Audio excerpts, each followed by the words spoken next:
nacional es el tema de la gripe A. Sí. Lamentablemente otra vez, Sí. nuevamente. Lo que primero te voy a preguntar es que nos cuentes un poquito ¿qué es la gripe A? Es decir, esto de la gente, ¿es la gripe que viene hace 20 años o es algo nuevo que ha aparecido? Bueno, lo que comúnmente se conoce como gripe A, que fue lo que en el 2009 produjo un cuadro de pandemia, porque hubo en todo el mundo casos y sorprendió el tipo de presentación de gripe. No se conocía en un primer momento, después se pudo identificar que dentro de los virus de la gripe, que el virus de la gripe es el virus influenza, hay diferentes tipos, el A, el B y el C, y dentro del virus A había un subtipo, no sé si vos te acordás, que era el H1N1. H1N1. Exacto. Entonces, lo que nosotros comúnmente conocemos como gripe A, que todo el mundo le tiene miedo por las consecuencias que produjo en aquel momento, es gripe A subtipo H1N1. Después, el resto de los subtipos del influenza A produce un cuadro gripal de los que nosotros conocemos. El B y el C también producen cuadros gripales bastante típicos, o sea, ese cuadro, digamos, de dolor de garganta, un poco de congestión nasal, tos, fiebre que no suele ser muy alta, malestar general, decaimiento, que habitualmente pasa con el reposo y con medidas, sintomáticas, analgésicos o antiinflamatorios, como si fuera ibuprofeno y ese tipo de cosas. La gripe en sí, en general, hay que tenerle respeto, independientemente de la H1N1. Sí. Si uno empieza a mirar las estadísticas en términos de salud pública, tanto sea en Europa como en América, las epidemias de gripe tienen efectos importantes sobre las poblaciones, provocan complicaciones, muchas de esas complicaciones son neumonías, bronconeumonías, que en ciertas circunstancias pueden ser que causar la muerte. Por eso es que la mayoría de los países tienen programas de vacunación antigripal, fundamentalmente aquellas poblaciones de adultos mayores, niños menores de 2 años, y se vacuna, periódicamente. Son enfermedades estacionales, o sea, quiere decir que afectan en un momento del año, fundamentalmente otoño e invierno, esto que vos decís de las gripes de toda la vida, son las que habitualmente nosotros vemos que aparecen a principios del otoño y que en todo lo que son los cronogramas de vacunación, tanto sea vacunación nacional como el cronograma de PAMI, empieza a vacunar aproximadamente fines de marzo o principios de abril. Una cosa, sí. Por ejemplo, dejando de lado, yo he escuchado, hablo con la gente, dejando de lado los grupos de riesgo, sino aquella gente que no está dentro de esos grupos de riesgo y dice, ¿me tengo que vacunar? Si no está dentro del grupo de riesgo, lo más probable es que, porque dentro del grupo de riesgo se incluyeron todas aquellas situaciones también que cuando fue la epidemia de gripe A, estaban muy afectadas y gravemente afectadas, como por ejemplo embarazadas y puérperas. Sí. Entonces se definió a ese grupo de riesgo para dejarlas protegidas frente a una eventual un contagio con el virus H1N1. Los que están por fuera de ese grupo, lo más probable es que están inmunocompetentes, o sea que sus defensas sean buenas, y llegado el caso de entrar en contacto con el virus, tenga un cuadro gripal, pero esté con mucho menos riesgo de padecer complicaciones. ¿Por qué digo esto? Los grupos de riesgo se establecen porque no está planteada la vacunación universal para gripe, incluida el H1N1. Entonces, nosotros tenemos que proteger con el stock de vacunas que tenemos a aquellos que tienen riesgo de, si se contagian, presentar una complicación que les pueda condicionar un cuadro grave. Entonces, igual las obras sociales cubren las vacunas. Entonces, nosotros habitualmente lo que pasaba era que sobraban vacunas para la gripe, nadie se terminaba de vacunar. Ahora, como se difundió mucho la cuestión, la gente está mucho más alerta, demanda hasta cierto punto. A ver, nosotros cuando empezamos la vacunación, que ustedes estuvieron en conocimiento, que arrancó allá por principios de abril, y bueno, la gente venía, se vacunaba, y en esa oportunidad nos sobraron vacunas.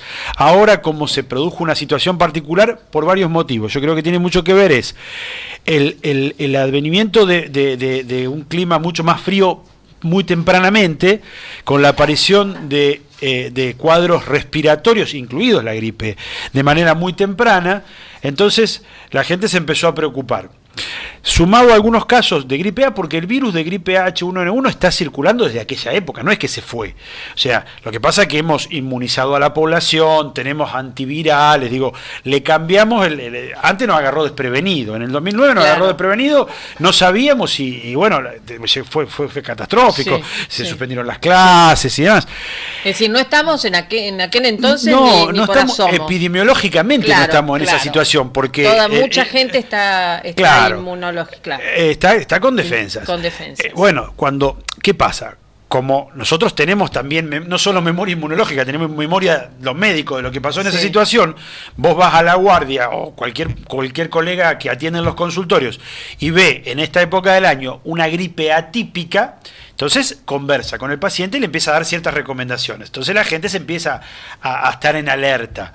Entonces eso suscitó algunas cuestiones de alarma.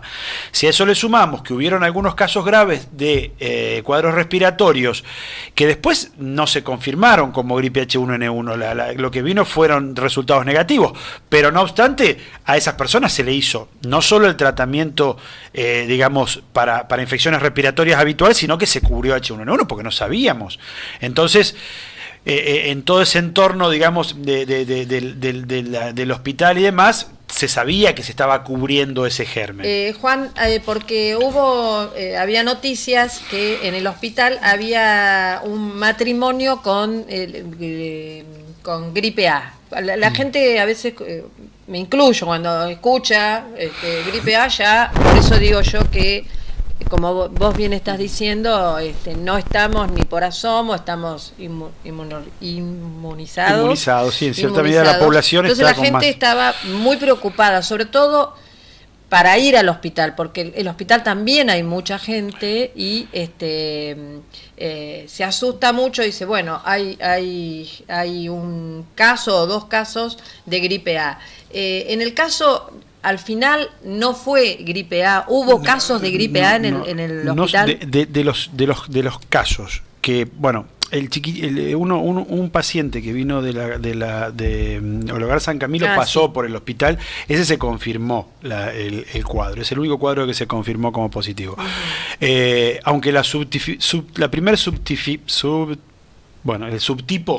primer subtipo no había dado H1N1 y ahora se había mandado al Malbrán y estábamos esperando ese resultado. Ese fue el único caso que estaba confirmado. Los otros dos casos fueron casos respiratorios que dieron negativo. No obstante eso, a ver, se los trató como si tuvieran. Se los trató como si tuvieran eso es más, se le manifestó a la familia, a los pacientes, al paciente, a todo el mundo, porque se les decía, bueno, vamos a hacer esto. Uno informa a la gente qué medidas de tratamiento se van a tomar.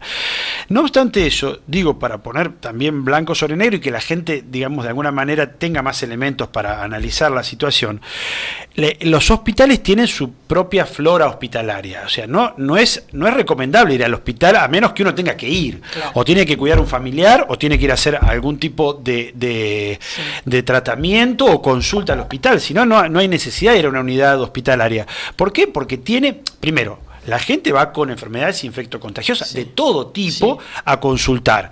Entonces, en ese ámbito puede entrar en contacto con otra persona y contagiarse de una gripe como de cualquier otra cosa. Entonces, lo recomendable es que uno vaya cuando necesita específicamente ir al hospital. Una cosa, también pasa en los consultorios, porque yo voy a los consultorios, dije no, chao, me voy, porque era increíble la cantidad de gente que había. Sí, nos pasa a los médicos también. Yo cuando atiendo pacientes, son pacientes que son potencialmente contagiantes. Otra cosa que quiero preguntarte es, ¿Cuándo tenemos que estar alerta en caso de empezar a tener fiebre? ¿Qué es cuáles son los síntomas donde yo diga, bueno, aquí tengo que estar en... Sí, consultar. En consulta o, bueno, o ir al hospital. Sí, consultar tanto. ¿Cuáles serían los síntomas? Bueno, fundamentalmente es un cuadro que empieza con temperatura, fiebre. Los cuadros gripales suelen tener fiebre no demasiado alta, 37-38 grados. El caso específico de la gripe A es un caso donde tiene fiebre elevada, puede tener 39-40 grados de fiebre. Repercusión del estado general, o sea, a las personas les duelen los músculos, los huesos, las articulaciones, se sienten muy decaída. Puede tener una irritación faríngea, puede tener mucosidad nasal, tos. La tos es bastante característica de estos cuadros. Y bueno, ante esos síntomas que son bastante inespecíficos y pueden, digamos, corresponder a varias enfermedades, es recomendable consultar. ¿Por qué? Porque, bueno, uno puede ya, digamos, en la consulta pesquisar algunas cuestiones que tienen que ver con la entrada del aire, ver cómo está esa garganta. Y es el médico quien decide. El médico, exacto, sí, se hace la interna. No todas las gripe A se internan, algunas se internan, si el estado general es bueno, no se interna. Habitualmente se aíslan porque son contagiosas, entonces las medidas de aislamiento pueden ser domiciliarias o pueden ser en el ámbito hospitalario. Y tiene que ser evaluado por un profesional porque el médico primero clínicamente evalúa al paciente y ve cómo es el estado general, cómo son sus fauces, cómo es la entrada de aire, pondera, aparte de lo que le cuenta al paciente, otras cuestiones.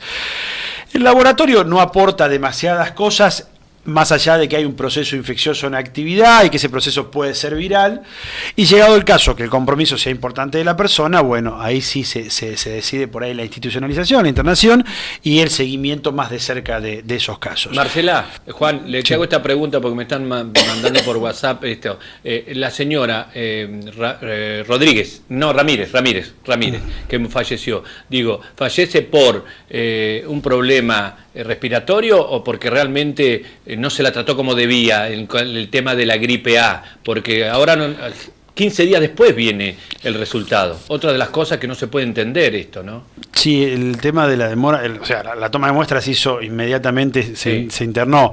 El tema de la demora, que aparte estuvimos nosotros atrás, porque más allá del caso puntual de una paciente, nosotros necesitamos tener esa confirmación porque para tener algún tipo de respuesta sanitaria, llegado el caso que se hubiera confirmado H1N1. No, yo ya un poco se lo expliqué hoy. El tratamiento, se hizo el tratamiento adecuado y de amplio espectro. No solo ese, se pidieron todas las enfermedades virales, infecciosas, bacterianas y parasitarias. Se hicieron determinaciones no solamente para gripe, se hicieron para hantavirus, leptospirosis, se pidieron varios, digamos, posibilidades de infección, que no se hacen acá, no se hacen en los laboratorios habituales, habitualmente se mandan afuera. Y se cubrió con antibióticos, se cubrió con antivirales, se hizo todo el tratamiento. ¿De qué muere? Fallece por un cuadro respiratorio agudo, o sea, los cuadros, las neumonías son cuadros graves. Son cuadros graves. Perdón, Juan, por ahí he estado leyendo que es la complicación de alguna enfermedad de base. Sí, a ver, es la complicación de un cuadro inicial que puede empezar como un cuadro gripal, puede empezar como un cuadro bronquítico, puede debutar como una neumonía. Si vos te acordás, antiguamente se decía esas gripes mal curadas o bronquitis mal curadas. ¿Qué eran esos? Eso era la evolución natural de la enfermedad. Una persona que empezaba con un cuadro respiratorio, que más o menos lo manejaba o no consultaba, ese no hacía el reposo adecuado, sus defensas digamos, disminuían en función de estar, digamos, contrarrestando ese cuadro, y se podría sobreinfectar con otro germen, que puede ser una bacteria, y ahí se produce la complicación, una sobreinfección bacteriana sobre un cuadro viral. Bueno, eso, digamos, son cuadros que son importantes, y no ahora, independientemente de la gripe A, nosotros tenemos todos los años en todas las unidades hospitalarias cuadros respiratorios severos.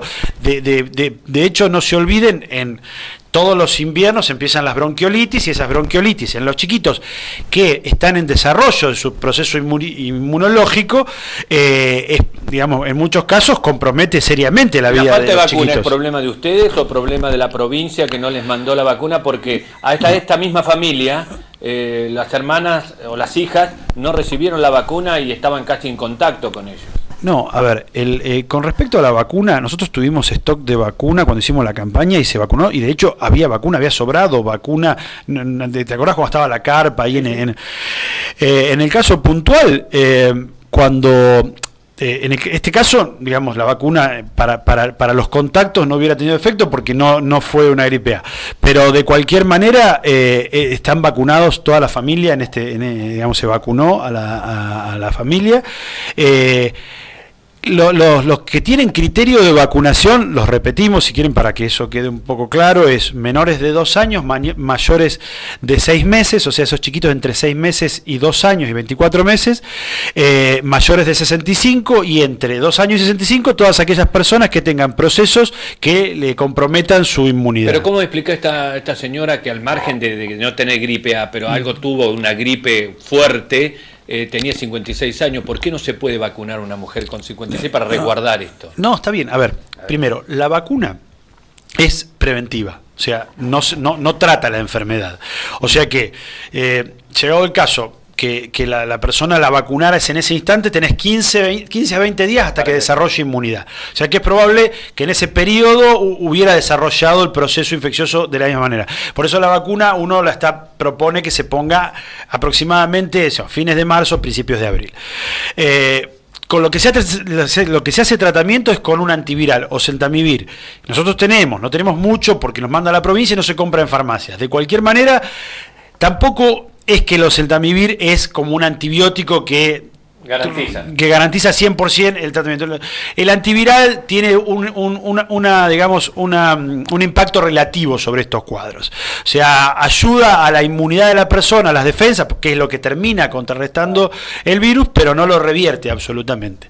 Entonces, en ese caso, digo, bueno, sí, a ver, de hecho se los vacunó también, porque todavía sigue el frío, va a poder estar en contacto de acá en adelante con gérmenes, virus de la gripe y demás, pero el planteo que yo quiero que quede claro es que hay un stock de vacunas que no está para universalizar la vacuna. Entonces, si nosotros decimos, bueno, vacunamos a todos, nos vamos a quedar sin vacuna, y es probable que aquellos que más lo necesiten por ahí nos queden fuera, y por ahí nos queda vacunada una persona perfectamente sana, inmunocompetente, que si se hubiera contagiado del germen hubiera hecho un cuadro de 48, 72 horas, 4 o 5 días y lo pasa. Perdón, Juan, pero si yo tengo una obra social... vas, accedes a la vacuna y se te vacuna. Perfecto. Yo estoy hablando de lo que viene por ministerio. Sí, lo que viene por ministerio. Lo que quiero también preguntar, porque yo hablo con la gente y yo me vacuné, y me dice, ¿vos para qué te vacunaste? Porque consideré que me tenía que vacunar. Quiero decir con esto que ahora la gente está con que sí, me vacuno o no me estoy hablando no de la gente que el ministerio le puede dar la vacuna, sino estoy hablando de aquella gente que tiene la posibilidad de tener una obra social. Para tu entender, ¿es necesario que se vacune una persona como yo, que gracias a Dios no tengo graves complicaciones? Yo te tengo que contestar en términos, digamos, estadístico y epidemiológico. Sí.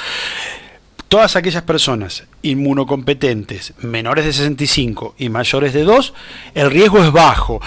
No de contraerla, contraer podemos contraer una gripe. Sí. De que esa gripe que nosotros contrayéramos nos produzca complicaciones graves. Es muy bajo el riesgo. Claro. Entonces, porque vos también me vas a decir, bueno, pero fulanito fue al médico y se la recomendó. O sea, el criterio individual de cada colega es absolutamente,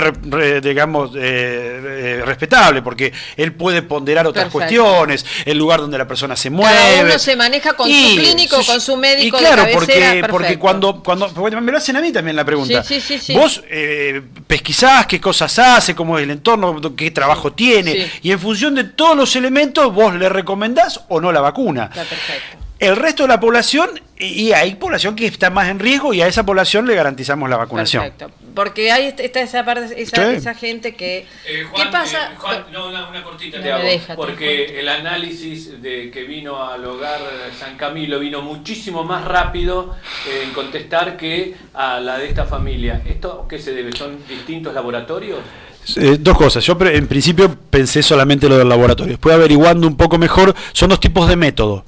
Hay un método rápido, que es el que hizo el laboratorio privado, que es el que pidió San Camilo, que es muy sensible, pero un poco menos específico. Lo que hace habitualmente Malbrán o Maistegui, hacen métodos que demoran un poco más, pero son absolutamente específicos. Si eso da positivo, da positivo.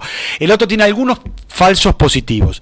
Entonces, en ese sentido, está bueno, porque a vos te da muy rápida el resultado, pero lo que nos informaban de provincia y la gente del Maistegui y del Malbrán es que ellos usan métodos de alta sensibilidad para evitar y especificidad, para evitar que te den falsos positivos. También por la cantidad que había.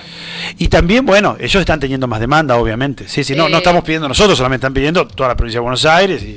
Volviendo entonces para hacer un resumen, ¿cómo está en este momento con respecto al hospital?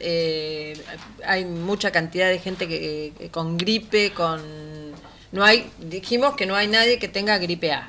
O sea, por lo menos digamos, en casos sospechosos que hayamos hecho el análisis y que se haya confirmado, no. Cuadros respiratorios, estamos viendo cuadros respiratorios que antes se presentaban más avanzado el frío y ahora, digamos, debutamos con un otoño muy frío, están empezando a aparecer prematuramente. Cuadros graves hemos tenido, bueno, ya son de dominio público, pero en otros años también hemos tenido, no es que es una cosa, una excepcionalidad lo que se dio. Lo que quiero que la gente se quede tranquila es que estamos en un momento del año donde esta enfermedad aparece, de la misma manera que aparece también en los chicos, donde se presentan cuadros bronquiolares, que también son cuadros que comprometen la salud de los chicos y que nos hacen correr porque hay que derivar en muchos casos y demás. Entonces, hay que estar atento. Hay que estar atento, hay que estar, digamos, las normas que nosotros recomendamos generalmente para la enfermedad respiratoria.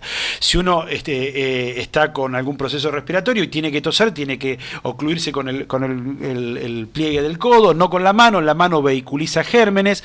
Si está en un ambiente cerrado, cuando uno tose, esas gotitas microscópicas de flush que quedan en el ambiente duran varias horas en el ambiente, entonces uno debiera abrir el lugar y que se ventile y volver a cerrar. ¿Lo podrías volver a repetir eso, que es muy importante? Se tose en el pliegue del codo, no con la mano, porque si uno tose en la mano y después agarra algo, eso lo va vehiculizando. El virus no vive solo en el ambiente, si queda solo después de un periodo se muere.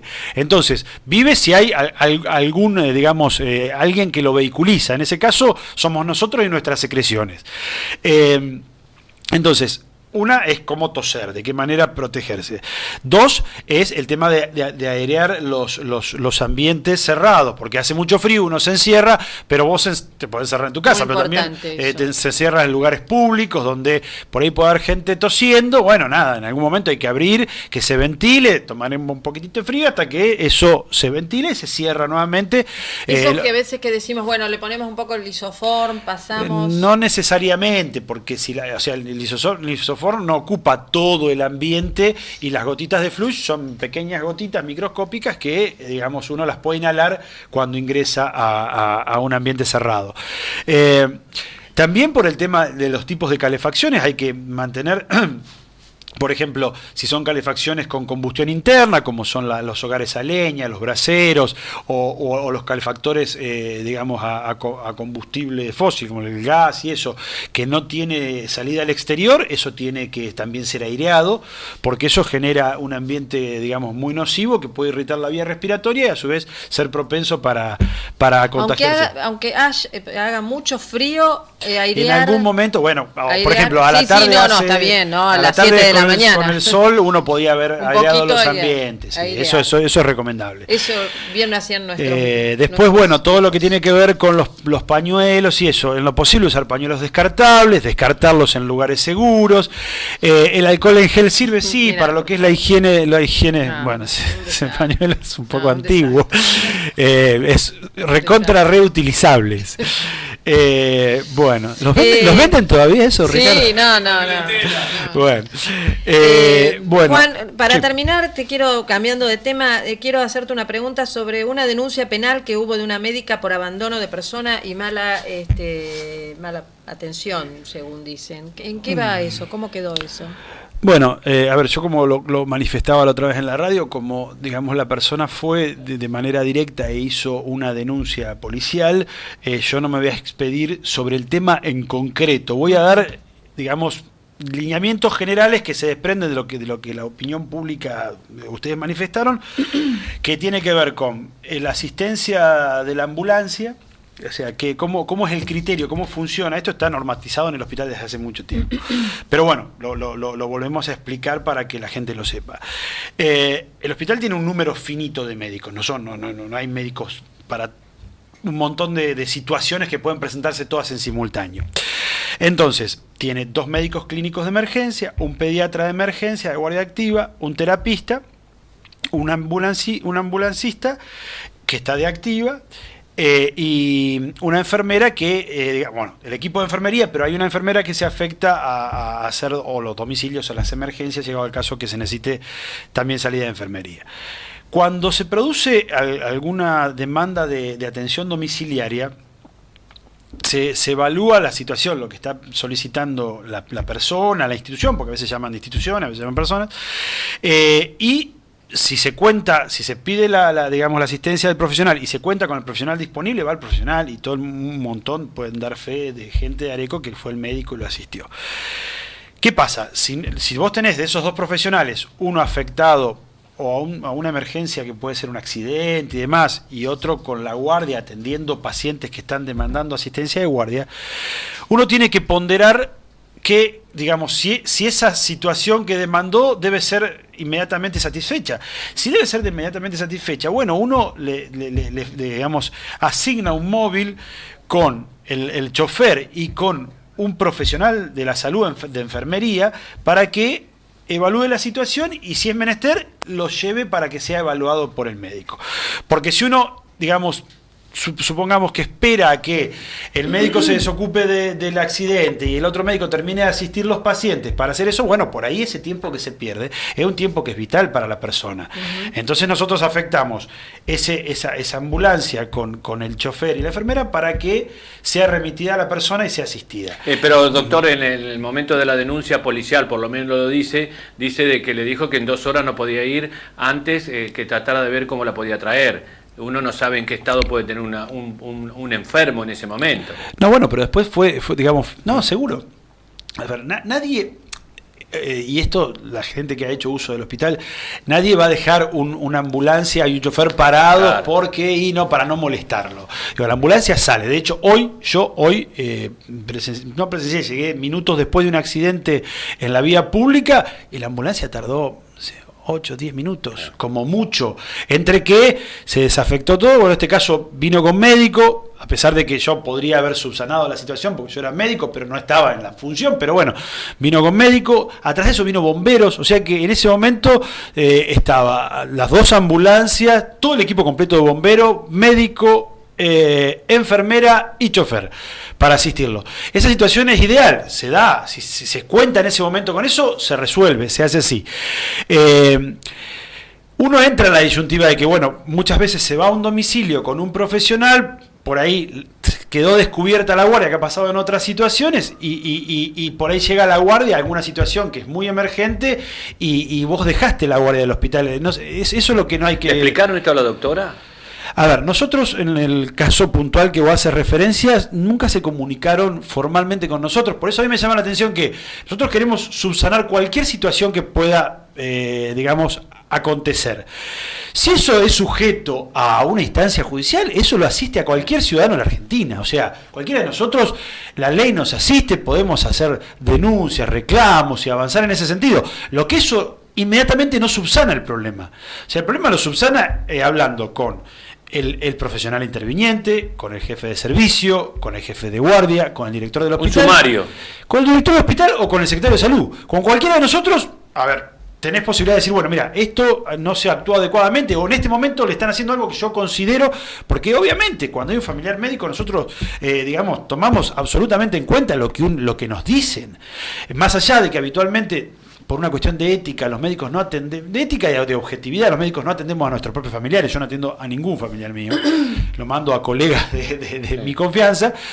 No obstante eso, yo como médico me ha tocado ir a hablar por mi padre y hablar con el hemodinamista y explicarle, que tipo me explica y yo escucho y aporto lo que yo, y bueno, y ahí armamos algo como para que, porque aparte yo también después tengo que subsanar la demanda de mi padre diciéndome qué hago con esto, qué hago con lo otro.